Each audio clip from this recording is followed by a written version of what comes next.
Good morning everyone. तो आज के इस वीडियो में हम लोग ब्रह्मपुत्र नदी को एक मानचित्र के द्वारा पढ़ने का कोशिश करेंगे।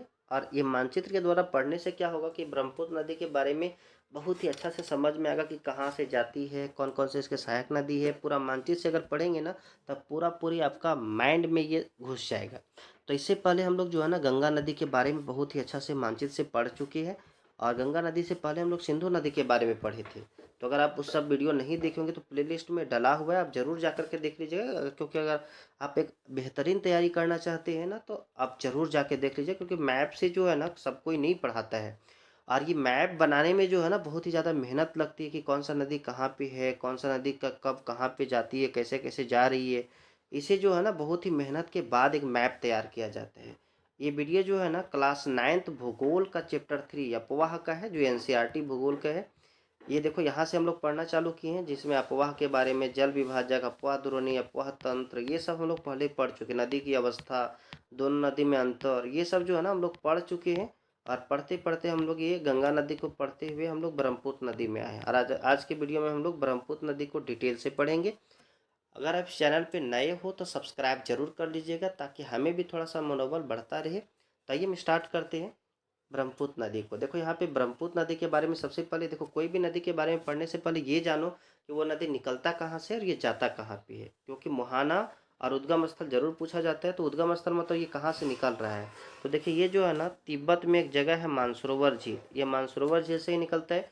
इसके अलावा मानसरोवर झील से दो नदी और निकलता था। कौन कौन? सिंधु नदी भी मानसरोवर झील से निकलता था और ये सतलज नदी, ये दोनों मानसरोवर झील से ही निकलता था। तो याद रखिएगा कि भारत की 3 नदियाँ जो मानसरोवर झील से निकलती है, सिंधु, सतलज एवं ब्रह्मपुत्र नदी। और ये मानसरोवर झील से निकलकर पूर्व दिशा की ओर बहती है। इधर कौन सी दिशा? ये पूर्व दिशा है, पूर्व दिशा की ओर बहती है।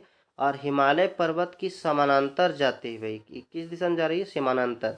लेकिन एक बात और याद रखिएगा कि तिब्बत में या चीन में इस नदी को जो है ना सांगपो के नाम से जाना जाता है। ब्रह्मपुत्र नदी को चीन के लोग सांगपो बोलते हैं। क्या बोलते हैं? सांगपो बोलते हैं। इसे ब्रह्मपुत्र नहीं बोला जाता है। तो ये हिमालय पर्वत के समानांतर होते हुए भारत के जम्मू कश्मीर राज्य, ये कौन सा राज्य है? ये जम्मू कश्मीर राज्य में, जम्मू कश्मीर राज्य के एक पर्वत है नामचा वरवा पर्वत। नामचा वरवा पर्वत की अगर ऊंचाई पूछा जाए कितना है तो 7775 मीटर है।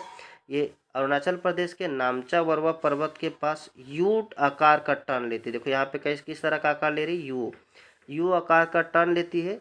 और यहाँ पे गॉर्ज का भी निर्माण करती है। गॉर्ज किसको बोलते हैं? देखो ये हिमालय पर्वत है, हिमालय पर्वत में जब घुसेगा ना तो पर्वत को ऐसे काटेगा। ये पर्वत है तो ऐसे काट दी, यहाँ पे नदी जाने लगा। ये देखो गहरा प्लेस है तो इसको क्या बोलते हैं? गॉर्ज। इसको अगर आप ऊपर से देखिएगा ना, अगर मान के चलिए यहाँ से आप देखिएगा तो ये गहरा दिखेगा, इसी को गॉर्ज बोलते हैं। तो ये गॉर्ज का निर्माण करती है। इस गॉर्ज को दिहांग गॉर्ज भी कहा जाता है। उसके बाद ये नदी जो है ना जब सांगपो के नाम से जानी जाती थी, जब ये भारतीय राज्य अरुणाचल प्रदेश में प्रवेश करती है ना तो इसका नाम दिहांग हो जाता है। इसका नाम क्या हो जाता है? दिहांग। तो याद रखिएगा अगर पूछा जाए जब ब्रह्मपुत्र नदी अरुणाचल प्रदेश में प्रवेश करती है तो इसका नाम क्या होता है? तो इसका नाम दिहांग होता है।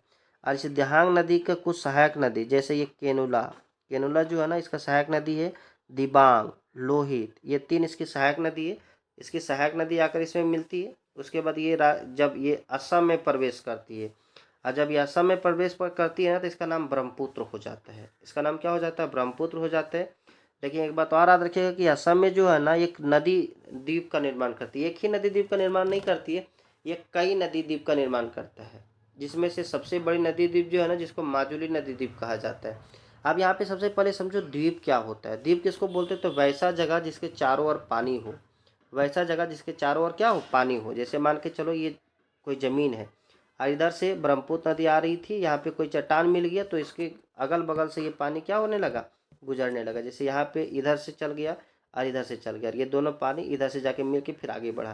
तो यहाँ पे ये जो जमीन है ना इसी को बोलते हैं द्वीप। क्या बोलते हैं? द्वीप। क्योंकि ये चारों तरफ क्या हो गया? पानी।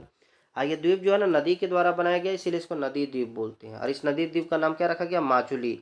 ये माजुली नदी द्वीप जो है ना विश्व की सबसे बड़ी नदी द्वीप है। क्या है? विश्व की सबसे बड़ी नदी द्वीप। अगर पूछा जाए कि ये माजुली नदी द्वीप किसके द्वारा बनाया गया है तो याद रखिएगा माजुली नदी द्वीप जो है ना ब्रह्मपुत्र नदी के द्वारा बनाया गया है। उसके बाद ये नदी जब बांग्लादेश में प्रवेश करती है, देखो ये बांग्लादेश है, तो बांग्लादेश में जब प्रवेश करती है तो इसको जमुना के नाम से जाना जाता है। और इधर से गंगा नदी जब बांग्लादेश में प्रवेश करती है तो इसको पद्मा बोलते हैं। ये दोनों नदी जहाँ पे टकराती है ना, वहाँ पे एक डेल्टा बनता है जिसको बोलते हैं सुंदरबन का डेल्टा। ये कौन सा डेल्टा है? सुंदरबन का डेल्टा, जो विश्व की सबसे बड़ी डेल्टा है। और यहीं पे भारत का राष्ट्रीय पशु रॉयल बंगाल टाइगर भी पाया जाता है। अगर पूछा जाए भारत का राष्ट्रीय पशु रॉयल बंगाल टाइगर जो है ना, कहाँ पे पाया जाता है, कौन सा वन में पाया जाता है? तो सुंदरबन का डेल्टा में। इसे सुंदरबन का डेल्टा क्यों कहा जाता है? क्योंकि यहाँ पे जो है ना एक वृक्ष पाया जाता है जिसे सुंदरी वृक्ष कहा जाता है। तो सुंदरी वृक्ष के कारण ये सुंदरबन का डेल्टा भी कहलाता है। उसके बाद ये नदी, दोनों नदी जब जमुना और पद्मा नदी जब बांग्लादेश में मिलती है ना, तो इसका संयुक्त धारा को मेघना के नाम से जाना जाता है। और मेघना के नाम से ही ये कहाँ पे गिर जाती है? तो बंगाल की खाड़ी में। तो यहाँ पे ये बता रखिएगा, अगर पूछा जाए ब्रह्मपुत्र नदी का मुहाना कहाँ पे है, तो बंगाल की खाड़ी। और उद्गम स्थल कहाँ पे है? तो ये मानसरोवर झील। तो ये था ब्रह्मपुत्र नदी। अब अगला वीडियो में हम लोग प्रायद्वीपीय पठार की नदियाँ को पढ़ेंगे। अगर आपको वीडियो अच्छा लगा होगा तो अपने दोस्तों के पास भी शेयर जरूर कर लीजिएगा ताकि वो सब भी पढ़ सके। तो आज के लिए इतना ही, तब तक के लिए बाय बाय।